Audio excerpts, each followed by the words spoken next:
할렐루야. 예, 반갑습니다. 아까 인사했지만 이렇게 다시 한번 인사해 볼까요? 잘 오셨습니다. 끝까지 완주합시다. 네, 완주합시다. 그리고 우리 사랑하는 분들 또 우리 사랑하는 가족들, 우리 자녀들도 함께 했는데 우리 믿음의 다음 세대들을 위해서 한번 축복의 박수 한번 하겠습니다. 네, 아유 우리 자녀들 또 우리 청년들, 예, 너무 반갑습니다. 말씀드린 것처럼 핸드북을 잘 활용하셔서 이 시간이 은혜의 시간이 될 수 있도록 하면 좋겠습니다. 뭐 교회 소식도 있고 주제 찬양 악보도 있고 여기 보면 기도 제목 적는 란도 있어요. 그래서 고난 주간에 내가 하나님 앞에 어떤 은혜를 받기를 사모하는지 그런 공란으로 그냥 두시지 마시고 이렇게 잘 적어주시면 좋겠습니다. 예, 잃어버렸다고 또 주십시오 하면은 없습니다. 1인당 한 부, 예, 잘 아시고, 네, 아름다운 믿음의 또 기록들, 고백들이 되셨으면 좋겠습니다. 새벽에 또 일찍 일어나시느라고 진짜 애쓰셨습니다. 그렇죠? 예, 참 잘했는데 스스로 한번 이렇게 머리 한번 쓰다듬으면서 참 잘했다. 그렇죠? 네, 정말 잘한 것 같습니다. 일찍 일어나기에 쉽지 않은데 일찍 일어나신 거 참 축하드리고, 네, 일찍 일어나는 싸움이 아니라 사실 일찍 잠자는 싸움이에요. 그렇죠? 일찍 잠을 자느냐 못 자느냐에 따라 새벽에 승부가 달려 있는데 이 기간에 예수님이 새벽에 기도하신 아름다운 본을 따라서 우리가 새벽을 또 그렇게 깨울 수 있는 은혜가 있었으면 좋겠습니다. 십자가의 은혜를 우리가 머리로 알고 귀로 들은 거하고 그것을 내가 진짜 마음으로 내가 체험한 거하고는 완전히 다릅니다. 요즘 신앙생활을 가볍게 하는 시대가 되어버렸죠. 그렇죠? 신앙생활을 가볍게 하는 이유가 뭐냐? 그 은혜의 무게가 가볍기 때문에 그렇습니다. 특별히 십자가의 은혜를 우리가 가볍게 여기기 때문에 신앙생활 자체가 가벼워지는 시대를 살아가고 있어요. 어릴 때부터 그냥 그렇게 약간 어떻게 보면 이제 이론적으로 들어온 그런 이야기가 신앙의 전부라고 착각을 하다 보니까 예수님의 십자가가 마치 구원받는데 내가 그냥 천국 가는데 어떠한 그냥 비상약처럼 천국 가는 티켓처럼 그냥 그렇게 내가 동의하는 정도로 십자가를 그냥 생각한다는 거죠. 그리고 나서 그 이후에는 십자가와 상관없이 사는 사람들도 진짜 많습니다. 그런데 그런 사람들의 삶을 보면 다 어떤 얘기를 하느냐? 십자가 얘기하면 다 안다. 이미 다 들어봤다. 익숙하다. 예수님이 나를 위해 고난당하신 이야기를 하면 또 그 얘기를 하는가 하면서 아는 얘기를 왜 저렇게 계속 그렇게 번갈아서 사람이 바뀌면서 같은 얘기만 하는지 모르겠다. 이렇게 사람들이 생각을 합니다. 그런 사람들의 삶을 보면 십자가와는 별로 상관없는 삶을 살죠. 자기중심이고 하나님을 사랑하고 이웃을 사랑하는 삶과는 별로 상관이 없습니다. 왜 그럴까요? 십자가를 아는 것과 십자가를 진짜 내가 나의 십자가로 체험한 것과는 완전한 차이가 있기 때문에 그렇습니다. 십자가를 그냥 내가 동의하는 정도로 아는 것과 내가 정말 십자가의 그 은혜를 내가 정말 경험하고 그 십자가를 통과한 사람은 큰 차이가 있습니다. 십자가에 가까이 가고 그 십자가의 의미를 깨달은 사람일수록 그 십자가가 나의 자랑이 되고 기쁨이 되고 내 삶의 중심이 되기 마련입니다. 우리는 십자가의 은혜로 구원받은 하나님의 백성인 줄 믿습니다. 그렇기 때문에 우리가 십자가를 더 아는 것이 우리의 기도의 제목이고 십자가로 우리가 살고 십자가로 우리가 하나님 앞에 영광 돌리는 그러한 우리의 삶이 되는 것이 우리의 목표가 되어야 될 줄 믿습니다. 그래서 이 십자가를 깨달은 사람과 깨달지 않은 사람은 차이가 있어요. 십자가를 깨달은 사람, 십자가를 경험한 사람은 그 십자가가 하나님이 이루신 하나님의 최고의 지혜, 최고의 작품, 하나님의 놀라운 구원의 신비, 그렇게 고백을 하는데 십자가를 경험하지 못한 사람은 그냥 너무 단순한, 그냥 누구나 하는, 이미 다 알고 있는 그런 얘기라고 하죠. 그래서 고린도전서 2장 18절에도 십자가가 두 가지로 보인다고 분명히 얘기하고 있습니다. 한번 읽어보겠습니다. 십자가의 도가 멸망하는 자들에게는 미련한 것이요 구원을 받는 우리에게는 하나님의 능력이라. 아멘. 이 십자가의 도, 십자가의 길이 그냥 멸망당할 사람에게는 뭐 저런 게 다 있어, 뭐 저런 것에 눈물을 흘려, 뭐 저런 것에 목숨을 걸어, 미련하게 보이는 거죠. 그런데 그 십자가의 신비, 십자가의 그 믿음으로 구원받는 우리에게는 그 십자가가 뭐가 됩니까? 하나님의 능력이 됩니다. 하나님의 능력. 나의 노력으로는 이룰 수 없는 이 죄와 사망과 영원한 형벌을 완전히 일순간에 뒤바꿔버리는 하나님의 능력이 어디 안에 있습니까? 십자가 안에 있기 때문에 그렇습니다. 그래서 이 십자가는 기독교 역사에, 이 모든 세상의 역사에 어마어마한 반전을 이룬 기적의 중심에 있어요. 십자가를 제대로 만난 사람은 망나니 같은 그런 삶을 살다가도 일시에 뒤집어져서 하나님을 위해 불꽃처럼 쓰임받은 어마어마한 믿음의 사람으로 그렇게 달라집니다.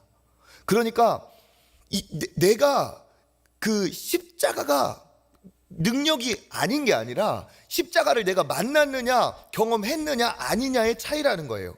십자가에 내 영혼이 진짜 맞부딪히면 내 인생에도 그러한 놀라운 일이 일어날 줄 믿습니다.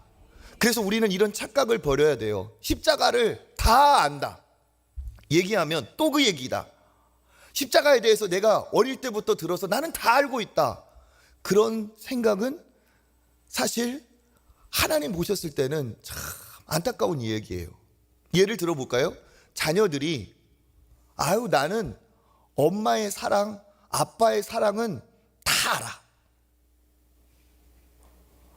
어떠한 부분에서 자기가 경험한 것은 엄마의 사랑을 안다고 얘기할 수도 있겠죠. 그런데 나는 부모님의 사랑 나는 다 알고 있어. 정말 그런가요? 부모가 되어 봐도 우리 부모님의 사랑은 참 깊이가 있구나, 그렇게 고백이 되어지는 거죠. 그렇지 않으세요? 그 부모님의 사랑에 지금 감동이 오셔가지고, 부모의 사랑도 자녀가 안다고 하면 그거 어떻게 다 알아? 자기가 기억하지 못할 때부터 사랑하고 있었는데, 그렇잖아요.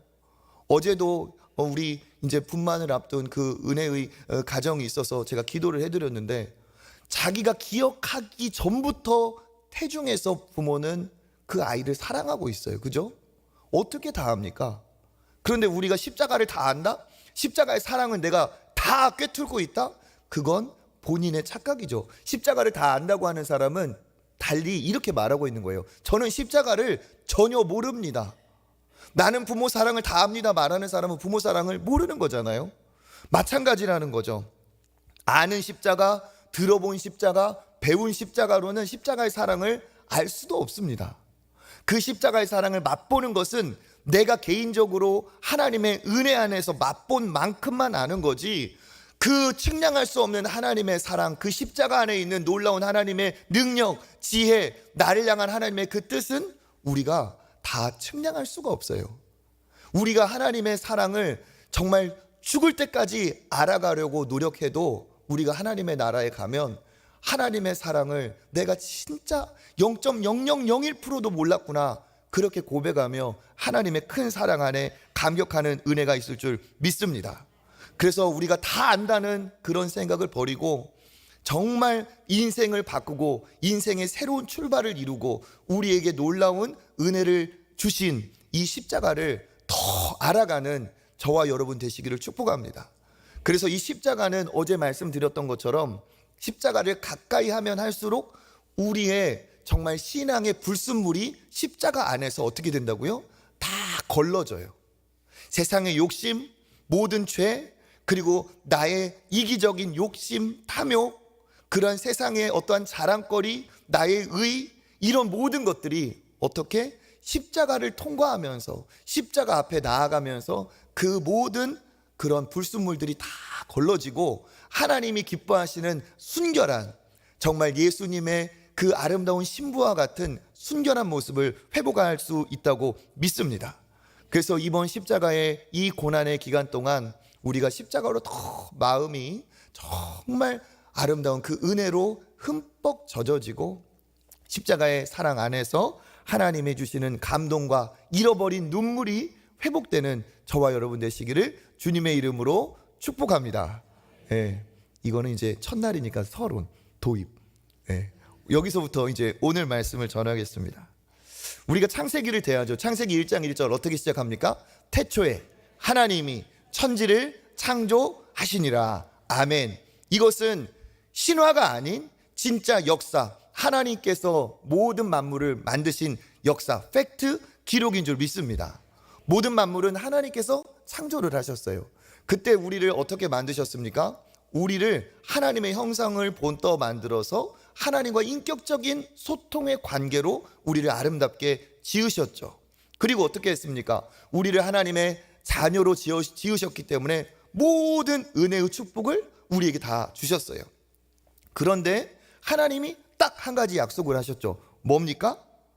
그렇죠. 우리 창세기 2장 17절 읽어보겠습니다. 선악을 알게 하는 나무의 열매는 먹지 말라.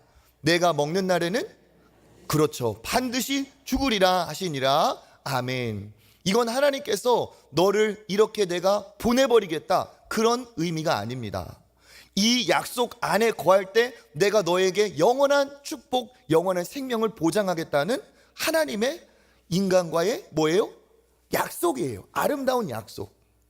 이 테두리 안에서, 이 울타리 안에서 하나님이 모든 것을 우리에게 허락을 해주셨죠. 그런데 뭡니까?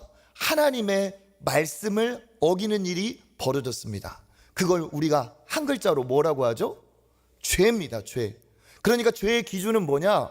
세상의 윤리 도덕이 아니라 그거보다 훨씬 더 월등한 하나님의 말씀을 어긴 것이 바로 죄의 근본 정의예요.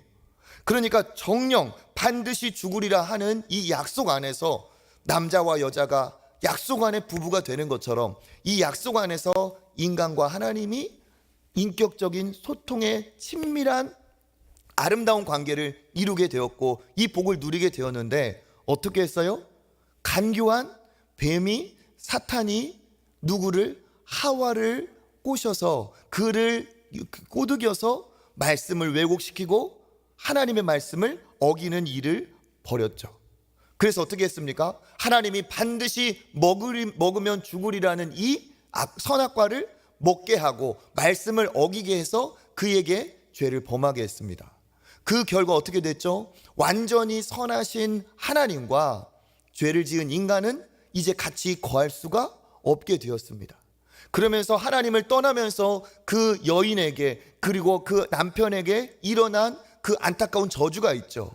그 여인에게는 어떤 일이 벌어졌습니까? 3장 16절 읽어보겠습니다. 또 여자에게 이르시되 내가 내게 임신하는 고통을 크게 더하리니 자식을 낳을 것이며 너는 남편을 원하고 남편은 너를 다스릴 것이니라 하시고 아멘.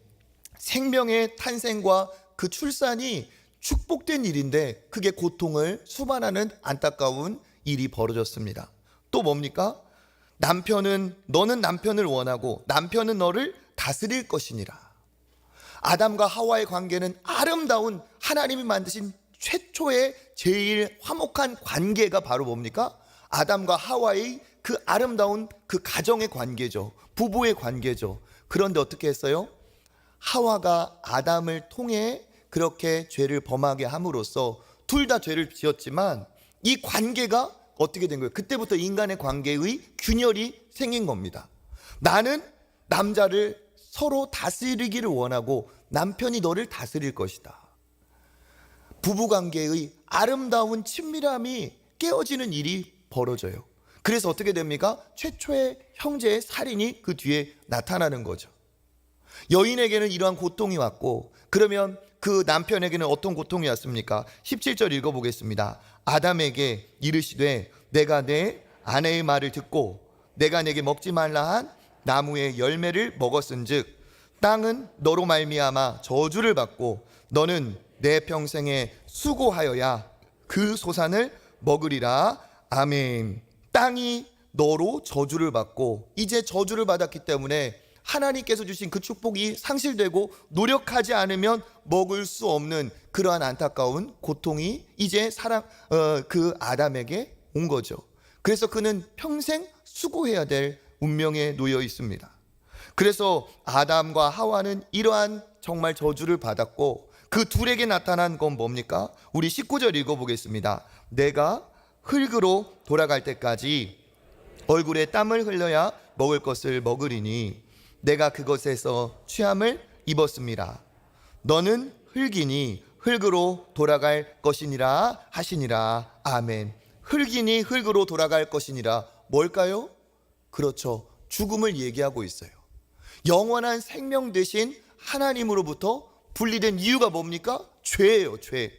그 죄로 인해 영원한 하나님으로부터 이제 분리가 되었고 그 줄기에서 나무 가지가 꺾인 것처럼 하나님으로부터 분리가 된 그것이 바로 뭐냐? 영적인 죽음이죠. 영의 죽음. 그래서 어떻게 됩니까? 흙으로 돌아갈 수밖에 없는 그러한 안타까운 인생이 되어버렸습니다.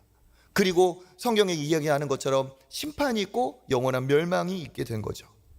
이러한 안타까운 이야기가 그냥 신화의 이야기, 지어낸 이야기가 아니라 그렇게 표현하신 정말 이렇게밖에 기록할 수밖에 없는 인간 언어의 한계가 있어서 우리에게 이야기 한 편의 드라마처럼 기록되었을 뿐이지 이건 실제 인간의 그 문제의 출발, 인간의 가장 큰 고통의 출발이 이와 같음을 여러분 믿으시길 바라겠습니다.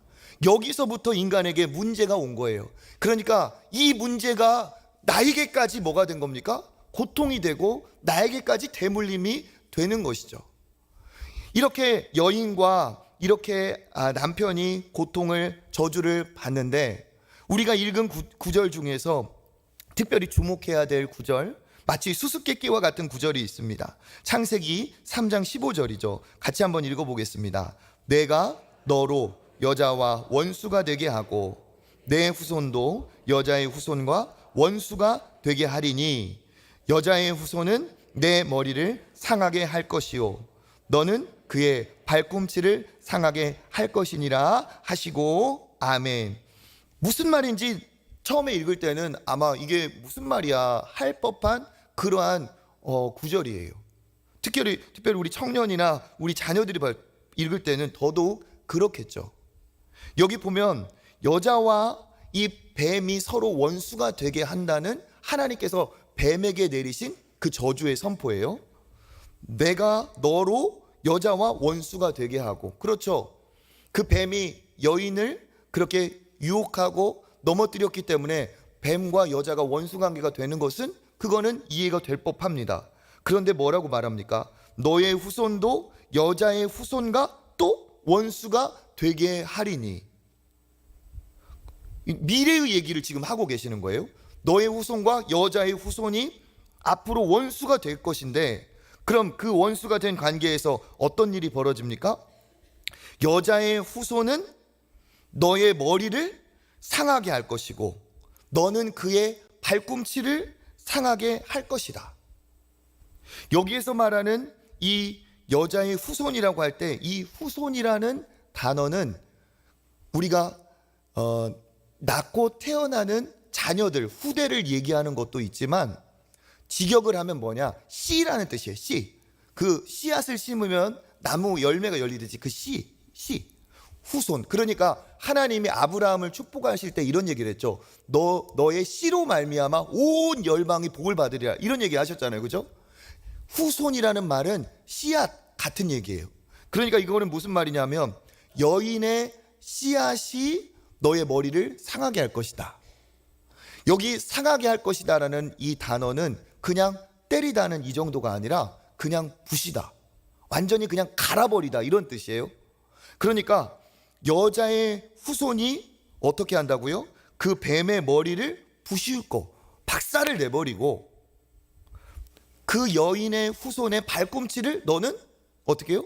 거기에 이제 거기를 칠 거다, 거기에 상해를 입힐 거다, 그런 얘기예요. 그런데 이 구절을 이렇게 보면 무슨 하나님의 이 의미가 없지 않고서야 이렇게 하나님이 그 타락하여 떠나는 인간들에게 주시지 않았다는 거죠. 뭔가 의미가 있는 구절이라는 겁니다. 여러분 보세요. 이 씨라는 것을 사람에게 적용하면 뭘까요? 씨는 남자에게 있습니까? 여자에게 있습니까? 남자 쪽이에요. 그런데 뭐라고 말합니까? 이걸 만약에 그냥 정상적으로 하면 아담의 후손이라고 해야 사실 맞아요. 그런데 남자의 씨가 아니라 여자의 씨라고 하고 있습니다. 그 여자의 어떠한 씨가 그러한 그가 나타나서 뱀의 머리를 박살낼 거다. 그러면 뒤꿈치 물린 사람이 이깁니까? 머리를 박살낸 사람이 이깁니까? 그렇죠. 머리를 박살낸 사람이 분명히 어떠한 치명적인 혹은 어떠한 상해를 입을 수 있을지 모르겠지만 승리는 누구에게 있다는 거예요? 머리를 박살낸 자에게 있다는 거예요. 그러면 여기 있는 것처럼 여자의 후손은 그러면 무엇을 나타내고 있을까? 여인을 통해 온 그 후손, 누구를 나타내고 있을까요? 그렇죠. 여인을 통해 이 땅에 사람의 씨가 아닌 여인을 통해 이 땅에 올 하나님의 씨, 성령으로 잉태하실 누구? 예수 그리스도를 얘기하고 있어요. 그러니까 우리 마태복음 1장 18절의 내용이 그냥 기록된 게 아니라는 거죠. 한번 읽어볼까요? 예수 그리스도의 나심은 이러하니라. 그의 어머니 마리아가 요셉과 약혼하고 동거하기 전에 어떻게? 성령으로 잉태된 것이 나타났더니 아멘. 그러니까 현실적으로 이 부부관계가 되어버렸지만 이건 사람의 씨가 아니라는 거죠. 어떻게? 마리아를 통해 하나님께서 성령으로 잉태하게 하셨다는 거예요. 그러니까 이 마태복음에 기록한 예수 그리스도의 오심, 예수 그리스도는 그럼 누구라는 겁니까? 저 수천 년 전에 하나님께서 어떻게 예고하신 그 여인의 후손이 예수 그리스도를 통해 오셨다는 거죠. 그러니까 이 예수 그리스도의 창세기 3장 15절은 뭐가 된 겁니까? 예수 그리스도가 올 것이라는 하나님의 뭐? 그렇죠. 약속. 선악과를 먹지 말아라. 영원한 생명이 그 안에 있다라고 한 그 하나님의 말씀을 사람이 지킬 능력이 없어가지고 어떻게 해요? 그것이 파기가 되었는데 하나님은 어떻게 새로운 약속을 또 주시는 거예요. 어떻게?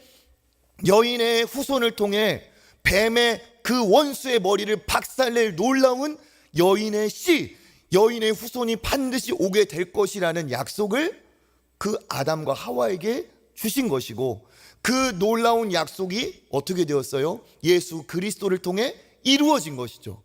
그래서 예수님이 오셔서 하신 일을 요한일서 3장 8절에 이렇게 얘기하고 있습니다. 같이 한번 읽어보겠습니다. 죄를 짓는 자는 마귀에게 속하나니 마귀는 처음부터 범죄함이라. 하나님의 아들이 나타나신 것은 마귀의 일을 멸하려 하심이라. 아멘. 이 약속 그대로 어떻게 하셨어요?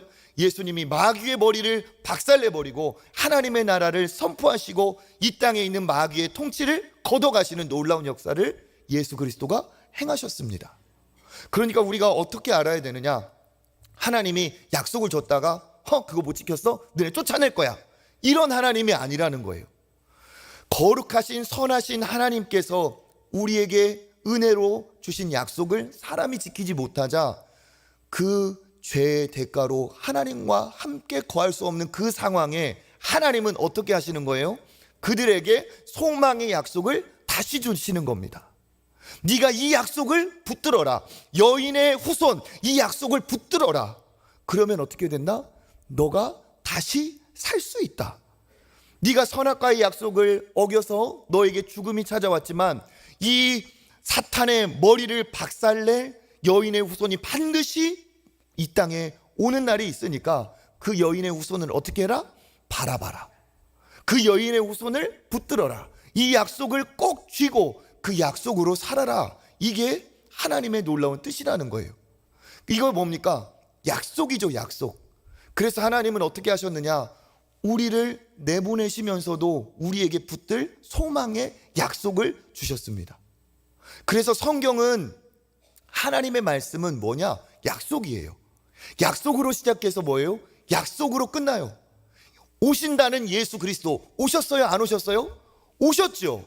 또 다른 약속이 있어요. 뭡니까? 오신 예수 그리스도가 모든 마귀의 일을 멸하고 우리에게 구원의 일을 이루실 것이며 그가 나중에 다시 오실 것이다 하는 그 약속. 우리는 예수 그리스도 안에서 성취된 약속과 동일하게 앞으로 이루실 약속을 바라보고 그것을 붙들고 사는 약속의 믿음의 자녀인 줄 믿습니다.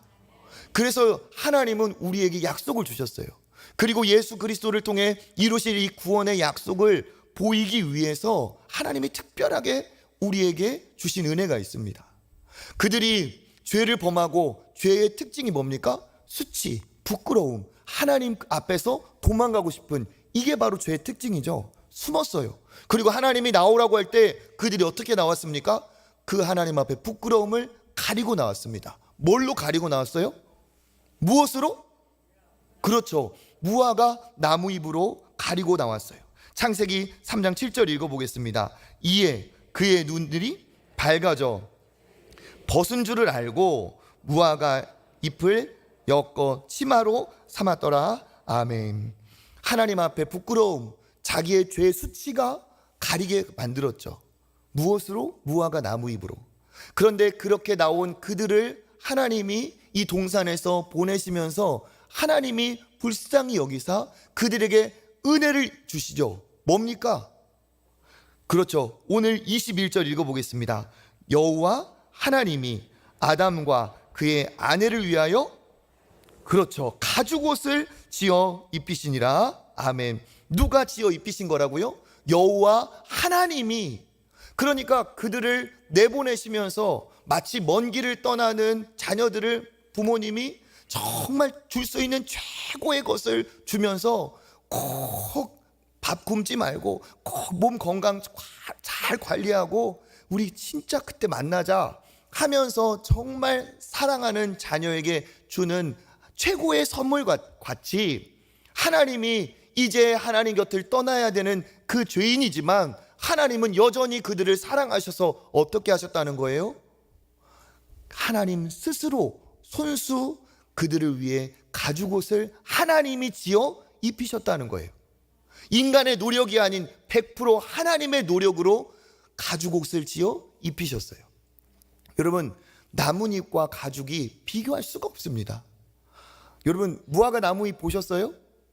이렇게 넓적하죠? 넓적하다고 옷이 될 수 있습니까? 넓적한 옷으로 몇 장이 필요합니까? 얼마나 그게 유효합니까? 그냥 조금 있으면 오그라들고 바스라져 버려요. 수치를 가릴 수가 없습니다. 그런데 여호와 하나님이 그들을 위해서 가죽옷을 지어 입히셨어요. 어떤 하나님이십니까? 그들의 모든 수치를, 그 죄의 부끄러움을 아시면서도, 누구보다도 가장 잘 아시면서도 그것을 어떻게 해요? 가려주시고자 하는 긍휼의, 은혜의, 사랑의 하나님이라는 거예요. 왜 하필이면 가죽일까? 여러분, 동물의 가죽이 어떻게 구해집니까? 어떻게? 그렇죠. 동물의 희생으로, 동물의 죽음으로 얻어지는 게 가죽이에요. 그러니까 하나님이 가죽으로 하나님의 손수 지어 입히셨다는 건 뭐냐? 어떠한 동물의 희생을 통해 얻은 그것이 하나님으로 인해서 사람의 수치를, 부끄러움을 가리게 되었다는 거죠. 뭡니까? 누가 행하실 우리의 수치를 가려주실 그것을 말하고 계십니까? 그렇죠. 여인의 후손이 머리를 박살낼 것이라는 이 약속을 그대로 몸에 보여주신 거예요.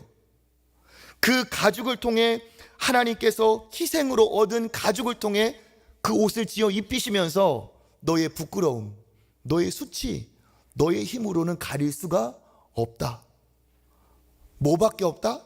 하나님의 은혜밖에 없다 하는 것을 말씀해 주시고자 하나님은 가죽으로 그의 수치를 가려주시면서 보내셨어요. 뭡니까? 이것 역시 하나님의 뭐가 있습니까? 약속이 그 안에 있는 거죠. 그러니까 성경은 무엇을 말하고 있느냐? 성경은 우리의 이 불행의 출발이 어디에서 왔으며 그것이 어떻게 해결되는지를 처음부터 얘기하고 있습니다. 그 해결하실 하나님이 보내실 여인의 후손이 누구십니까? 예수 그리스도. 이 가죽옷이 나타내고 있는 그 희생, 그 완전한 수치를 가리는 이 완벽함은 누구를 얘기하고 있습니까? 그리스도의 십자가를 통해 우리의 모든 수치를 가리실 하나님의 역사가, 하나님의 예고가 이 가죽옷 안에 있는 것이죠. 그래서 성경은 전체가 창세기부터 요한계시록에 이르기까지 다 무슨 얘기냐? 부분을 살펴보면 작은 메시지와 교훈들이 있지만 창세기와 요한계시록을 통으로 보면 모든 이야기가 죄와 사망을 해결하실 예수 그리스도의 십자가로 향하고 있다는 거예요. 모든 하나님의 약속이 십자가로 향하고 있어요. 모든 하나님이 만드신 것들이, 하나님이 이루신 그 구원의 계획이 십자가로 향하고 있어요. 그러니까 이걸 잘 단편적으로 보면 그냥 먼 옛날 이야기, 여기가 아닌 그쪽 사람들의 이야기라 그렇게 볼 수 있습니다. 그렇지만 그게 아니라는 거죠. 십자가는 과거, 현재, 미래 모든 열방, 모든 민족, 모든 사람들을 향한 구원의 은혜입니다. 그러니까 그 십자가의 이야기는, 십자가로 향하는 모든 성경의 이야기는 옛날 이야기, 나와 상관없는 그 나라 사람들의 이야기가 아니라는 거죠. 모든 세대, 모든 민족을 향한 우리를 위해 구원하실 예수 그리스도의 구원의 약속의 은혜입니다. 그래서 성경의 전체의 내용을 보면 온통 예수 그리스도의 십자가 얘기예요.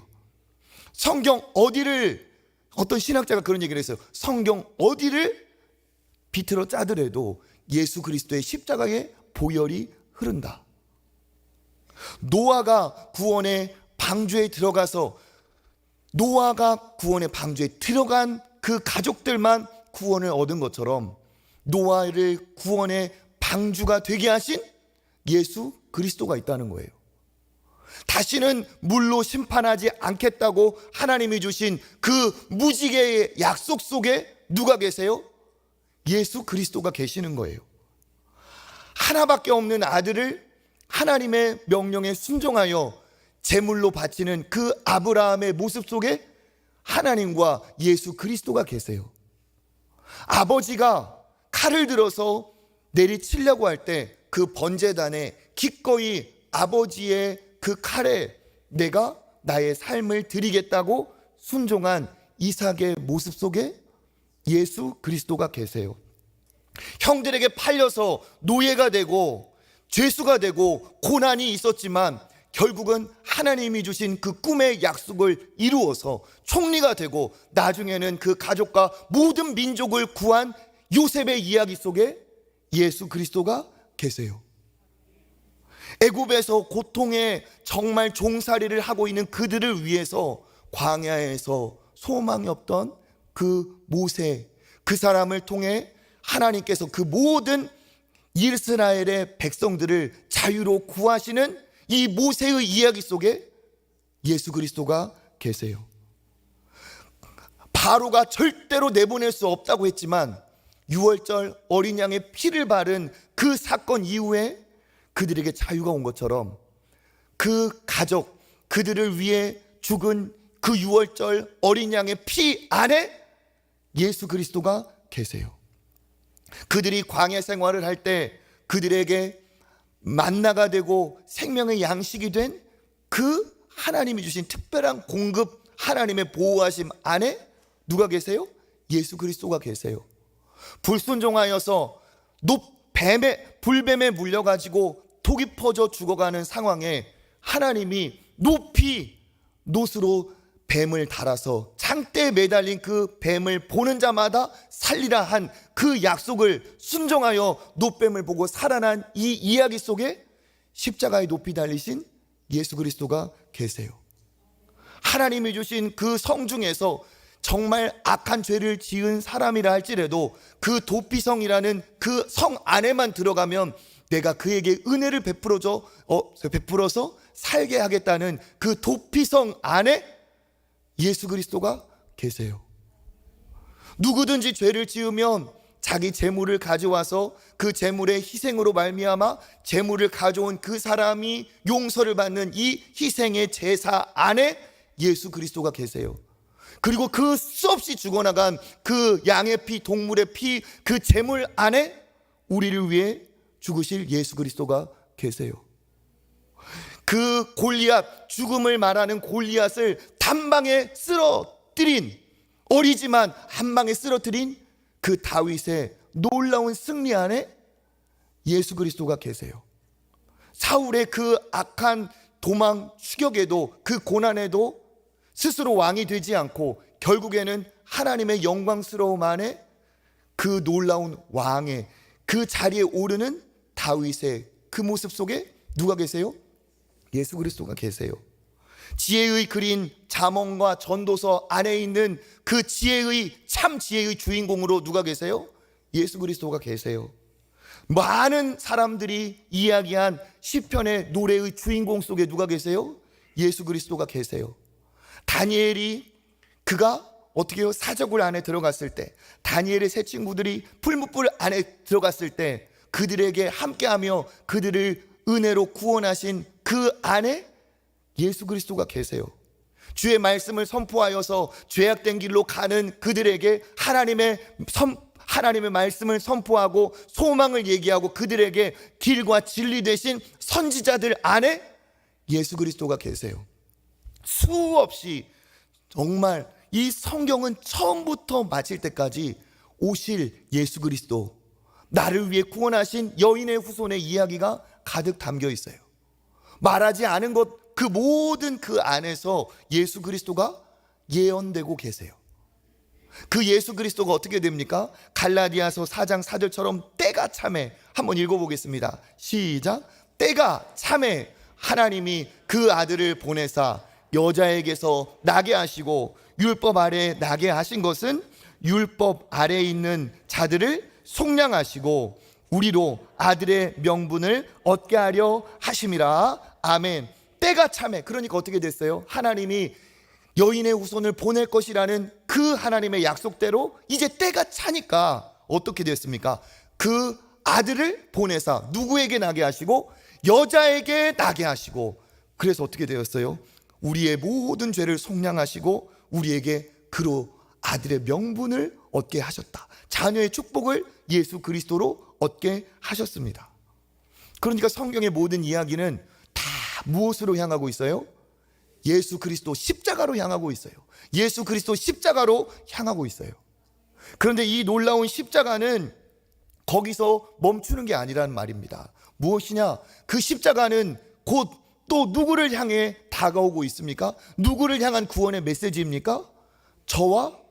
그렇죠, 저와 여러분을 향한 구원의 메시지로 십자가가 다가오고 있어요. 그러니까 성경의 모든 메시지는 십자가로 향하고 있고, 그 십자가는 또 누구를 향하고 있습니까? 죄와 사망으로 죽을 수밖에 없는 우리를 십자가가 향하고 있다는 사실입니다. 그러니까 성경의 모든 이야기는 곧 뭐가 되는 거예요? 예수님의 십자가의 이야기가 되는 것이고, 이 성경의 십자가의 이야기는 곧 또 뭐가 되는 겁니까? 나를 향한 하나님의 구원에, 나를 향한 약속이 된다는 거죠. 모든 십자가의 이야기는 바로 나의 구원을 약속하고 있습니다. 그러니까 창세기 3장 15절에 여인의 후손이 너를 구원할 거라는 이 약속은 즉 나의 구원의 약속이라는 거예요. 나의 약속. 나의 구원이 그냥 우연히 갑자기 우발적으로 된 것이 아니라 하나님의 이 놀라운 하나님의 그 계획 안에서, 그 하나님의 디자인 안에서 나의 구원이 한 걸음 한 걸음 이루어져서 오늘 저와 여러분이 이 자리에 앉아 있는 줄 믿습니다. 그러니까 여러분이 여기에서, 저와 여러분이 이 자리에서 이 구원의 십자가의 은혜의 이 안에 거하고 있다는 것은 놀라운 하나님의 약속의 성취라는 거예요. 나를 향한 하나님의 그 구원의 약속이 이루어졌기 때문에 내가, 여러분이, 우리가 이 자리에 있는 줄 믿습니다. 그 약속이 이루어졌다는 이 사실이 얼마나 놀라운지 모르겠습니다. 여인의 후손 예수 그리스도는 곧 나를 위한 약속이라는 거죠. 하나님은 나를 아시고 하나님은 이 완전한 구원의 계획 안에 나를 살리시고자 십자가의 계획을 세우시고 십자가의 계획을 이루시고 그 십자가로 인하여 저와 여러분을 구원하신 줄 믿습니다. 그러니까 이게 얼마나 큰 기쁨인지 몰라요. 우리가 약속의 자녀이다. 우리는 약속 안에, 구원의 약속 안에 거하고 있다. 모든 말씀은 십자가로 향하고 그 십자가는 곧 나를 향한 하나님의 구원의 약속이다. 이것을 여러분 기억하시길 바라겠습니다. 십자가가 나를 위한 것이라는 것은 곧 무슨 뜻입니까? 하나님이 나를 알고 계시다는 거예요. 십자가가 나를 위한 것이라는 건 곧 뭡니까? 하나님이 나를 아시고 하나님이 나를 택하셨다. 내가 하나님의 택함받은 하나님의 백성이다. 하나님은 나를 위해 십자가를 보내주셨고 예수님이 그 모진 고통과 그 슬픔 중에 십자가에 달리실 수 있었던 이유는 뭘까요? 십자가에서 누구를? 그렇죠. 십자가에서 저와 여러분을 예수께서는 바라보고 계셨어요. 예수님은 십자가에서 우리를 기억하고 바라보고 계셨어요. 그 십자가에서 구원의 약속을 이루며 다 이루었다는 그 하나님의 그 사명의 완수, 그리고 예수 그리스도의 놀라운 그 완전한 성취는 누구를 향해? 그렇죠. 저와 여러분을 향해 사랑하는 아들아, 사랑하는 딸아, 이제 다 이루었다. 가죽옷을 지어 입힐 때 사람이 바느질 한 번은 했습니까? 그럴 수가 없어요. 모든 것이 하나님이 이루신 그 놀라운 은혜였죠. 마찬가지로 십자가는 뭡니까? 내가 아닌 모든 것이 하나님이 이루신 겁니다.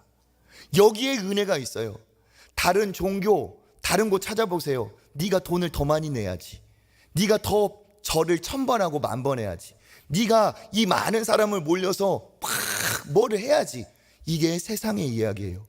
그런데 그리스도 하나님의 약속은 뭡니까?